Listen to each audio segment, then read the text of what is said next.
Yes, YouTube. I guess you all hear the good news. We finally won the premiership. It took us 30 years to do that. Sorry I can't go out to celebrate with everyone, but we just have to take it as it is, you know. But we have another year coming up, so looking forward to great success like this season. So congratulations to all the Liverpool players and fans, especially my main man, James Milner. You know, he's like a tank on that field, man. You can't stop this dude. I think he needs a rest now, though. But anyway, I'll save that for another time. Congrats again to Liverpool. Anyway, what I really want to talk about today is something that someone said to me the other day about my system. Guy left a comment on my channel asking me, how come you have two of everything? Never thought about that before. He says you have two, you know, why you have so many, you know. But I thought about it and I'm like, wait a while. He's right. I do have two of almost everything in my system, right? Turntable, mono blocks, tape. I have two speakers, two subwoofers, right? So let me just try to explain what's going on. Okay, starting off, we definitely have two speakers, right? These are the Wilson Alexia speakers and two JL Audio subwoofers.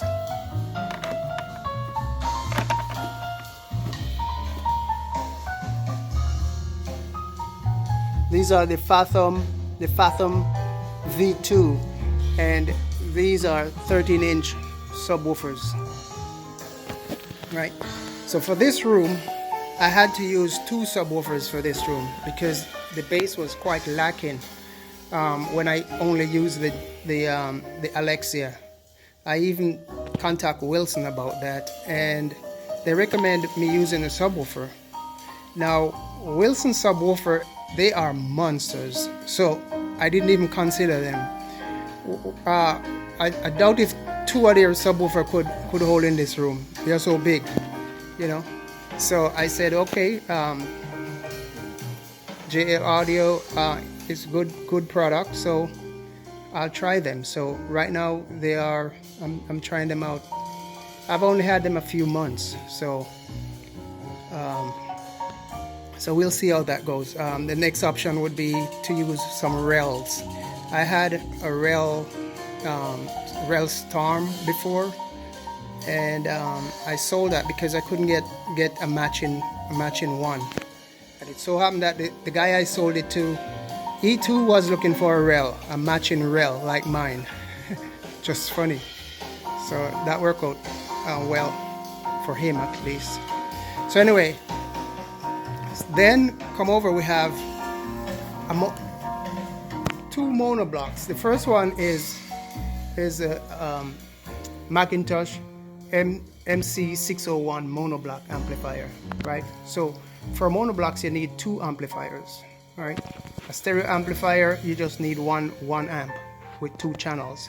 Monoblock means just one channel for left and one for right. The other one is down here, right? Monoblocks. And right there you have Audio Space monoblocks. These are Audio Space EL34 monoblocks. These put out just about 35 watts per channel. Now, I had these monoblocks when I was bi-amping my speakers. I had a pair of Nola Baby Grand speakers, and those could be bi-wired, right? But when I upgraded to the Wilsons, the Wilsons are not designed to be bi-amped. So I kept the mono block still, because sometimes I do hook them up to the Wilsons, because tubes sound different from solid state, right? When I had the Nolars, I used the EL34s on the highs and mid, and the 601s, they play the bass, and they were, you know, really outstanding in that capacity. So now I just use the mono blocks, and sometimes I'd switch it over to the tube. All right, so there you go. 2 mono blocks, 1 tube, one set is tube, and the other one is solid state. All right. Now I have 2 other units here, but these are not the same units. The one on the left, this one is the Macintosh MPC 1500, and this is a power conditioner. So that's where everything is plugged into. And to the right, that's this preamplifier. But if you just glance at them like this, you think they're the same unit, because they look so much alike. And below that, you have the room correction system, which is the MEN 220. So that really tames the room as far as the sound goes. The one to the left, I won't say anything about it right now. I'm coming back to that. Stay tuned. On top here you have 2 turntables, right? Now the reason for 2 turntables is that sometimes I'm moving around in the house, you know, doing other stuff. So at that point I will play the Denon, right? I will play the Denon when I'm not sitting down and listening, so I can move around. And this Denon is a semi-automatic turntable, so when it gets to the end of the record, it just stops. So that's one of the great features, right? So I do listen to it too when I'm sitting down, don't get me wrong, but for the most part, when I'm moving around, that's what I do. Now, the other one is a VPI Classic 3 turntable. This is my reference turntable. I listen to this whenever I am doing critical listening, meaning critical listening just means that I'm sitting down paying attention to what I'm playing, getting deep down into music while I sip on a little whiskey or something, a beer or something, some wine mostly. All right, so that's what I do. So that's for the 2 turntables, right? And below this, the turntable, there are 2 other units, looks almost the same. One is called a Eagle PSU, and the other one is a Roadrunner. These 2 units are connected to the VPI turntable, so that the turntable spins at exactly the same speed that it's supposed to spin, 33 3/4 or 45 RPMs. So that goes for that. Next, why do I have 2 tape recorders, right? Now, the one over to the left here is a Revox PR99, and the other one is a Pioneer RT909. Now, the Pioneer RT909 is a 4-track tape recorder, and it is also a bidirectional tape recorder, meaning when the tape is handed on one side, it will just start to just turn back and start playing on the other side, right? So I don't have to be running back and forth to change the reel, right? And this one spins at 7.5 inch per second and 3.5 inch per second. Now, the quality at 3.5 inch per second is not as good as 7.5 inch per second, but you use less tape when you use 3.5 inch per second, meaning that your recording time will be much longer, double, right? So I don't use a 3.5 inch per second. I use a 7.5, right? Because when it runs one way, that's about 90 minutes, and to run back the other way, it's another 90 minutes, and you get real good quality, right? So that's why. So I get more recording when I use the 4-track recorder. Now, the PR99 is a 2-track recorder, right? Meaning it just plays on one side, right? And it plays at 7.5 inch per second and 15 inch per second. Now, at 15 inch per second, the sound is unbelievable. You get more details in your recording, right? It's really good. But guess what? You use up more tape. Your tape is used up faster. If you record a 10-inch reel on this tape, it will take about 45 minutes for one side, and it only records on one side. So it's half as much as if it were using the 7.5 inch per second. Right? As I said, this one plays at 7.5 inch per second and 15 inch per second. And yes, I do have a few tapes that I recorded at 15 inch per second, and they sound awesome. But don't get me wrong, 7.5 inch per second also sounds great, and it's a good compromise because you get to use less tape, meaning you get longer recording time, right? So they are two different animals altogether.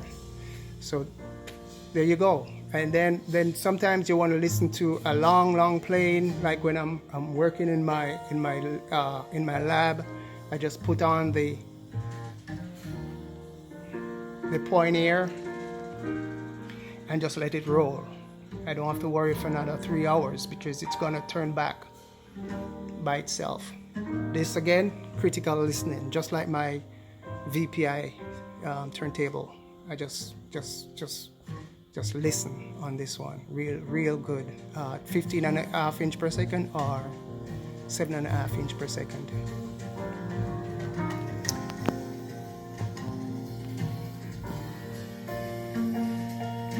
Okay, next thing is, what's this unit here? Now, this unit has been on my bucket list for a while, and I just acquired it. Might be a few weeks ago, not even 2 weeks ago, very recently. I just acquired this unit. It has replaced my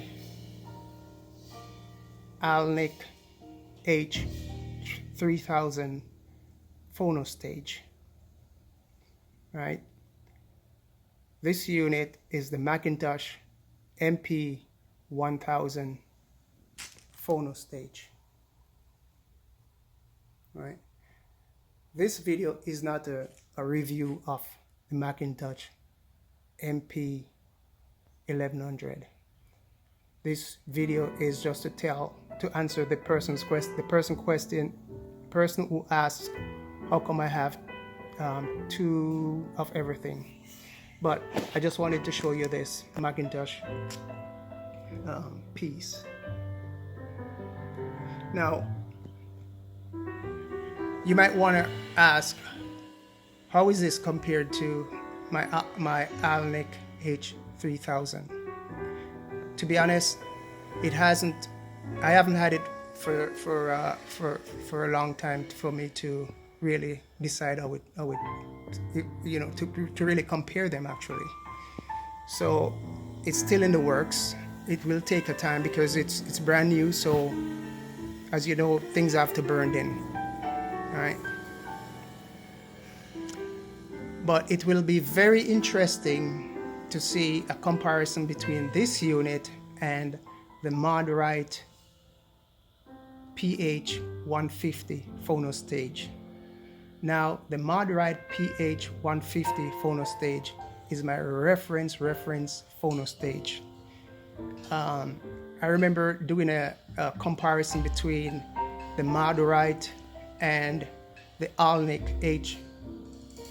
H3000, and I had some friends over to listen to these to the shootout, and I mean everybody walked away the Moderite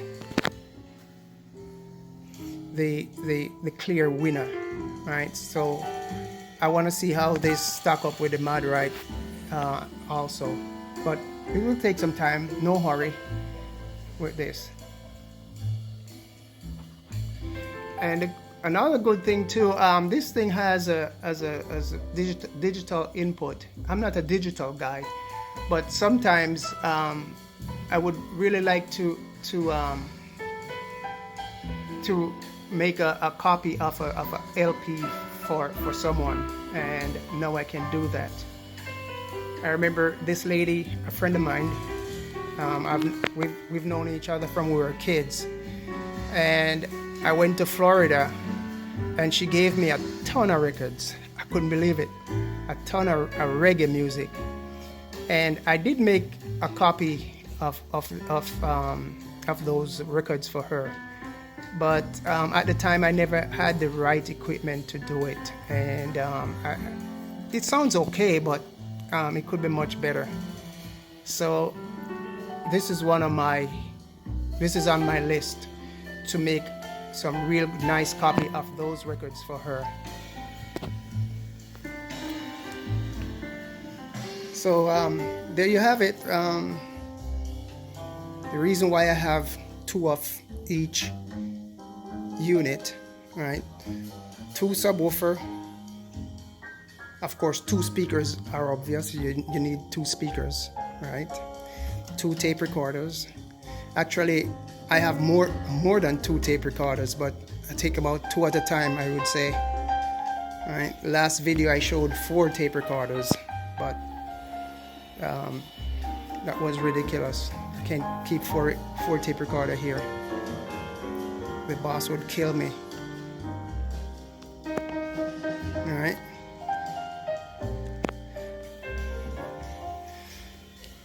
So last time I talk about my Miles Davis kind of blues. It's my favorite jazz album. You know, everybody has to have a copy of this. But guess what? I was at the thrift store the other day and I came across this. The Making of Kinda Blues. I haven't started reading it yet, but I will get to it. So I thought it was kind of interesting.